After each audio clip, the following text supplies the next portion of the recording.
지금이 시기적으로 모종을 심을 시기예요. 아직 고구마나 이런 것은 이르지만 딸기 심기에 딱 좋은 계절이 온 것 같아요. 지금쯤 온도면 딸기가 자라기에 좋은 시기거든요. 저기 모종을 선택하는 것 그리고 어떻게 심는지 오늘 요거 한번 제가 알려드리려고요. 보통은 시중에 파는 모종은 크게 두 가지예요. 그 사계절 딸기라 해서 이제 그 유럽 품종들이 있고 우리나라에서 생산하는 이제 종류의 딸기 모종들이 있는데 사계절 딸기든 우리나라의 품종 딸기든 이 모종을 선택을 잘 하셔야 됩니다. 내가 올해 안에 수확을 하고 싶으면 시중에서 파는 일반 모종 가지고는 좀 어려워요. 이게 왜 그러냐면 이 딸기들은 습성이 있어요. 그 여름에 이렇게 잘 자라서 가을에 꽃을 만들었다가 겨울에 잠을 자고 봄에 깨어나서 열매를 맺는 이 습성이 있는데 지금 우리가 재배하는 거는 대체로 자연 상태가 아닌 시설에서 겨울에 잠을 재우지 않고 계속 수확을 하는 이제 이런 방식으로 생산을 하는데 이 습성이 뭐냐면 너무 해가 길고 온도가 높으면 얘네들은 꽃을 안 만들어요. 그래서 주로 겨울에 딸기를 많이 생산을 하는데 이 딸기 모종은 겨울에 이렇게 잠에서 깨어났을 때 다시 어느 정도 자라서 꽃을 피우고 열매를 맺는 게 보통 습성이지만 그 좋은 면 나쁜 면이 있어요. 그런 방식이면 1년에 한 번, 한 화방밖에 이 딸기 꽃대가 안 나오거든요. 근데 보통 시중에 파는 모종들은 깨에서 그냥 잔 거죠. 성장을 전혀 안 했던 모종들은 이게 문제가 하나 있어요. 지금 내가 심어서 잘 키우면 꽃을 한두 개 피우긴 할 겁니다. 그런데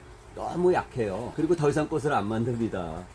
그런 모종은 올해 심어도 올해 수확 못할 가능성이 많죠. 사계절 딸기 같은 경우는 뭐 계절 없이 계속 자라서 꽃 피우고 뭐 익으니까 수확하실 수 있을지 모르겠는데 이 겨울의 보관 상태가 중요한 거거든요. 지금 나와 있는 것도 있지만 나와 있는 거는 뭐 무시하더라도 이 몸속에 적어도 한두 개의 꽃대가 있고 또 더 좋은 건 아마 6월까지 계속 새로운 꽃대를 만들어요, 몸에서. 지금 심으면 보통 심어서 한 달 정도면 거의 수확이 되거든요. 한 달 조금 넘을까요? 꽃대 2개, 3개 정도 수확이 돼요. 그래서 생각보다 많이 딸 수는 있는데 앞으로 점점 해도 길고 온도도 높아지지 않습니까? 그리고 노지에다 심을 거면 꼭 비닐을 깔아주셔야 됩니다. 그리고 비에 맞으면 이 관은 바로 썩어요. 뭐 물론 봄에 비가 자주 안 오는데 그래서 이 모종 선택이 일단 제일 중요한데 구입하시기가 어려울 겁니다. 이건 제가 작년 11월에 딸기하우스 본포에서 런너를 받아서 좀 심으려고 남겨놨던 모종이라서 이거는 심으면 계속 꽃대가 나오는데 보통 시중에 있는 그 모종들은 겨울에 잠을 잔 모종이에요. 구할 수 있으시면 이렇게 잠을 재우지 않은 모종이어야 되거든요. 물론 뭐 잠을 재워서 생산하는 품종도 있긴 한데 그런 모종은 시중에 없을 거고요. 그게 품종이 뭐든 다 거의 같습니다. 노지에 심으실 분들은 올해 심으셔서 내년에 수확하실 분이면 뭐 시중에 파시는 걸 심으셔도 되고 화분이나 이런 데서 키우실 분들은 올해 심어서 올해 수확을 해야 되잖아요. 잠을 자지 않은 모종 잘 구입을 하셔서 심으셔야죠. 저희도 모주라 그래서 모종을 받으려고 겨울에 보관했던 것은 다 일부러 저온을 먹힙니다. 저온을 먹혀야 꽃대가 잘 안 나오거든요. 그래야만 런너라 그래서 요 지금 벌써 나오죠. 이런 자기 이 자식을 퍼뜨리는 런너가 많이 발생을 해서 모종을 많이 받을 수가 있거든요. 내가 심어서 딸기를 따먹을 모종이면 꽃이 많이 생겨서 계속 펴야 되는 모종이고 모종을 받을 거면 꽃이 안 생기는 게 좋겠죠. 주로 뭐 딸기를 키우기에 가장 좋은 계절로 보면 이제 9월이겠지만 지금도 괜찮습니다. 이제 앞으로 날씨는 계속 따뜻해질 거기 때문에 지금 심어서 5월에서 6월 정도 수확하고 그 다음부터는 이제 이것도 런너 나오고 이제 더 이상 꽃이 안 생길 건데 여건만 괜찮으시면 2달 정도 수확이 가능할 거예요. 지금 심어도 9월에 심어서 내가 11월, 12월에 딴다 그러면 2달, 3달 동안에 키울 시간이 있으니까 큰 과일이 열리는데 지금 심어가지고 수확을 올해 안에 좀 하겠다 그러면 아마 기대했던 만큼 결과를 많이 따진 않아요. 지금 여기 보시면 이거 제가 작년 영상에도 보여드렸던 건데 9월에 심은 거죠. 우리는 밖에서 키우다가 겨울에는 하우스 안에 들여놨어요. 그래서 겨울에도 계속 수확을 했는데 일부러 요새 손질을 안 했어요. 오늘 그 손질하는 법 이걸 알려드리려고 그래서 이렇게 화분에 키우실 때는 9월에 심어서 1화방 정도 수확하고 올해 다시 봄이 됐을 때 손질해 놓으면 지금은 밖에 내놔도 되거든요. 이건 뭐 당연히 굉장히 많이 딸 수 있어요. 새로 심는 것보다. 이 두 가지를 오늘 좀 알려드릴게요. 일단 그 새로 심는 거 화분 담는 거부터 제가 좀 보여드릴게요. 밑에 구멍이 이렇게 많이 나 있는 이런 화분들은 흙이나 상토가 새니까 흙이 안 빠질 정도만 이렇게 놓아주시면 되고요. 요 두 가지 한번 해볼게요. 상토를 채우시는데 저는 뭐 그냥 상토만 채울 거고요. 흙으로 채운다 그러면 밑에는 좀 자갈 같은 아니면 물 빠짐이 좋은 굵은 모래 같은 걸 넣고 하시면 좋습니다. 근데 상토는 그냥 상토 한 가지로만 해도 상관없고요. 흙으로 채우실 때는 반드시 물 빠짐이 좋고 거름기가 약간 있는 이런 게 좋습니다. 너무 이렇게 생흙은 위에다 비료를 줘도 흙 자체의 어떤 그 미네랄이나 양분이 부족하면 주는 거름만 가지고 잘 자라진 않아요. 그래서 어느 정도 눌러서 화분은 특히 흙도 그렇고 상토도 그렇고 너무 꽉 누르면 안 되지만 또 너무 헐겨워도 안 돼요. 간극이 있으면 공기가 있어갖고 이 뿌리가 잘 안 내려요. 약간 두툼하게. 이게 왜 그러냐면 물을 축여서 시간이 지나다 보면 양이 줄어요. 그래서 처음에 담으실 때 두툼하게 이 정도 담아도 화분이 작을수록 더 두툼하게 담으시는 게 좋습니다. 상토 양이 많아야 닿죠. 상토 양이 적으면 적을수록 뿌리가 갈 공간이 많지 않기 때문에. 그리고 그 노지에 만약에 딸기를 심으실 분은 비닐을 꼭 깔아야 되는데 투명한 비닐로는 절대 안 됩니다. 투명한 비닐을 깔면 표면에 뿌리가 생기질 못해요. 그리고 열도 많이 받고 지금은 괜찮지만 이제 5월달만 돼도 그가 뜨거울 때라 비닐의 복사열이 굉장하거든요. 그래서 저희처럼 많이 쓰는 펜은 하얗고 속에는 까만 이런 흑백 필름 같은 게 최고 좋고 최소한 깔이 있는 비닐을 요거는 이제 화분이니까 제가 뭐 비닐을 안 깔을 건데 이 정도 담아 주시고 뭐 물을 한 번 준 다음에 심어도 되고 심어놓고 줘도 됩니다. 근데 제가 오늘은 그냥 심어 볼게요. 그리고 모종을 심으실 때 가만히 이렇게 보면 약간 이렇게 휘어 있거든요. 이게 모종을 심으실 때 보통 이렇게 세워서 심으시는데 원래는 얘가 이렇게 있던 상태가 아니에요. 이렇게 해서 받은 거기 때문에 이 방향이 맞는 겁니다. 이거의 반대쪽으로 꽃대가 나오거든요. 요 런너의 반대쪽으로 꽃대가 나오기 때문에 이렇게 심으면 이게 안으로 들어갈 수도 있겠죠. 그래서 눕혀 심으라는 겁니다. 그래서 눕히는데 뭐 45도냐 아니냐 뭐 이거 상관없고요. 그냥 많이 눕혀도 됩니다. 그래서 이 전도구니에서 한 2, 3cm 떨어지게 깊이는 요게 그 관부라는데 뿌리와 이 줄기 사이에 이 관부가 살짝 보일까 말까 할 정도. 너무 깊이 심으시면 안 되고요. 얘네들은 천근성이라 뿌리가 얕이 내리는 애들이에요. 요 정도 화분이면 요게 한 폭이 25cm 심으시기 전에 제가 잎을 미리 좀 땄는데 오래된 잎이나 이런 거 따주시고 요런 꽃대도 이미 꽃이 펴 있는 꽃대는 이거 별로 필요 없습니다. 열려도 조그만 딸기 열리고 다음 잎이나 꽃대가 자라는데 방해가 되기 때문에 이거 다 따주는 게 맞습니다. 금방 또 나와요. 아깝게 생각하지 마시고 그리고 잎은 보통 4장 이상 두는 게 좋은데 이거 제가 미리 손질을 해서 그렇고 여기도 보시면 이렇게 꽃이 폈잖아요.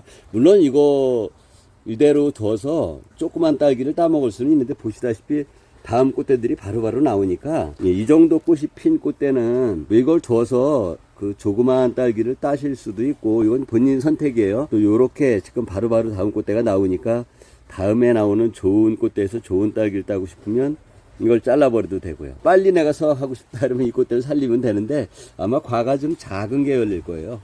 똑같이 관부가 보일까 말까 할 정도 살짝 보여도 됩니다. 이것도 묵은 꽃대 딸기가 열려 있어도 이거는 제거하는 게 좋습니다. 가위를 자르셔도 돼요. 그걸로 제거해도 되고 저는 이런 정도는 필요 없으니까 자를게요. 꽃핀 거는 여기도 꽃핀 거는 이런 거에 미련이 없어서 자를게요. 그리고 잎도 이렇게 보시면 이렇게 약간 노화된 잎 있죠.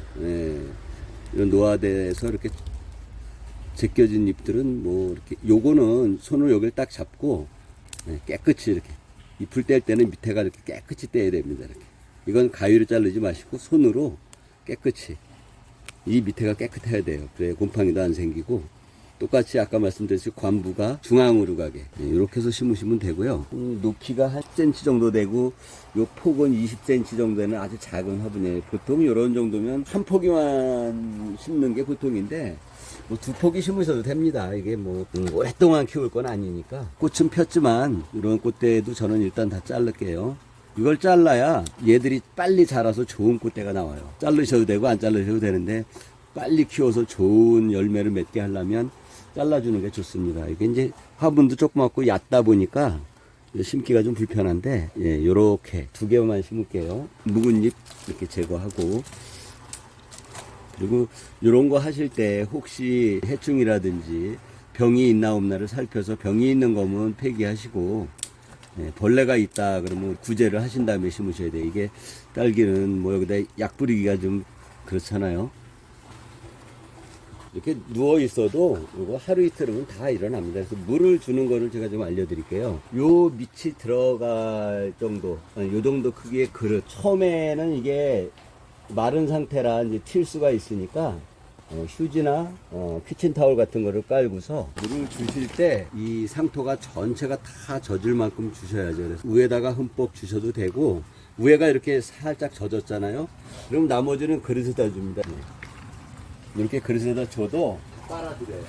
근데 중요한 건 이 위에를 살짝 이렇게 적셔 준 다음에 밑에다 줘야 된다는 거죠. 그래서 오늘만 이렇게 주시고 다음부터는 밑에다 줘도 이렇게 다 빨아들입니다. 그래서 똑같이 이것도 물 주기가 쉽겠죠. 그러면 표면은 어느 정도 이게 적셔 줘야 돼요. 이 상토는 워낙 보수력이 좋아서 내가 여기다가 넣은 상토 양의 70%를 머금을 수가 있어요, 물을. 네, 그러니까 그 정도 양을 여기다 주셔야 된다는 뜻이에요. 아까 많이 부었어도 바로바로 이렇게 없어지죠. 좀 있으면 다 없어질 거예요. 그래서 충분히. 딸기는 물을 굉장히 많이 필요로 하는 겁니다. 근데 계속 이렇게 주시라는 게 아니고요.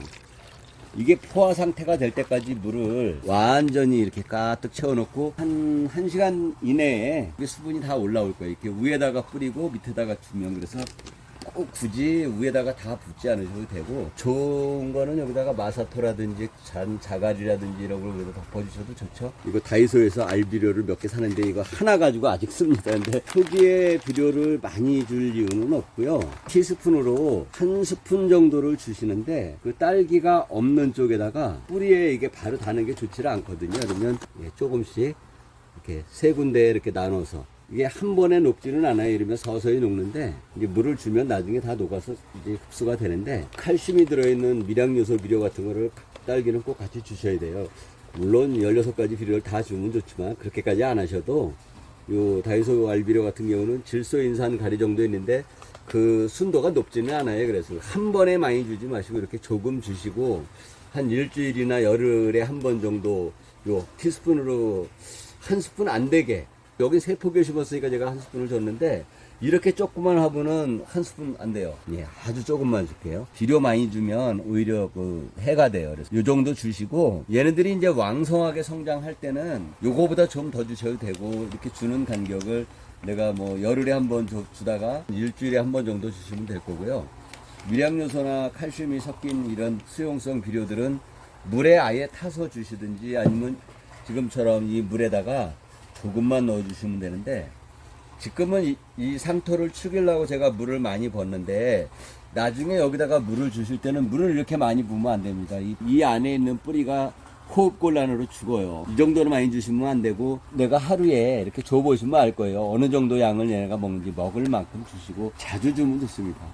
최소 하루 한 번이고, 좀 더 온도가 올라가고 성장이 왕성할 때는 물과 비료를 10개 타서, 아주 10개 타야 돼요. 비료는 절대 욕심 부리면 안 됩니다. 그래서 자주 주시면 돼요. 그러면 건강하게 잘 자랄 거고요. 어느 정도 얘들이 성장을 한 다음에 일주일이 지나면 이제 새 잎과 얘들이 힘을 확 받을 거예요. 그때 또 관리 요령은 그때 제가 다시 말씀을 드릴게요.